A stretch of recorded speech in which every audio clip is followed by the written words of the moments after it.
प्रकाश का परिक्षेपण या प्रकाश का वर्ण विक्षेपण। प्रिज्म से गुजरने पर श्वेत प्रकाश के अपने अवयवी रंगों में अपघटित होने की परिघटना को प्रिज्म से गुजरने पर श्वेत प्रकाश के अपने अवयवी रंगों में विघटित होने की परिघटना को प्रकाश का वर्ण विक्षेपण कहते हैं। पर्दे पर प्राप्त रंगों की पट्टियों को वर्णक्रम या स्पेक्ट्रम कहते हैं। पर्दे पर प्राप्त रंगों की पट्टियों को वर्णक्रम या स्पेक्ट्रम कहते हैं। स्पेक्ट्रम में प्रिज्म के आधार की ओर रंगों का क्रम इस प्रकार है। पहले बैगनी, जामुनी, नीला, हरा, पीला, नारंगी, लाल। रंगों के इस क्रम को हिंदी में बेजानी हापी नाला के द्वारा याद रखा जाता है।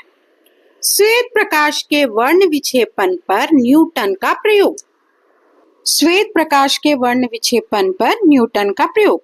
श्वेत प्रकाश के वर्ण विक्षेपण का अध्ययन करते समय न्यूटन को यह संदेह हुआ कहीं प्रिज्म प्रकाश को रंग तो प्रदान नहीं करता।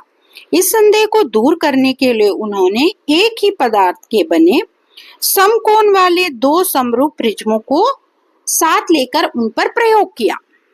उन्होंने प्रिज्म P1 और P2 को कुछ दूरी पर इस प्रकार रखा कि उनके आधार विपरीत ओर हों और इसमें संकीर्ण किरण पुंज प्रिज्म P1 पर पड़ने दिया और प्रिज्म P1 से निर्गत प्रकाश के मार्ग में उन्होंने दूसरा प्रिज्म P2 उल्टा रख दिया।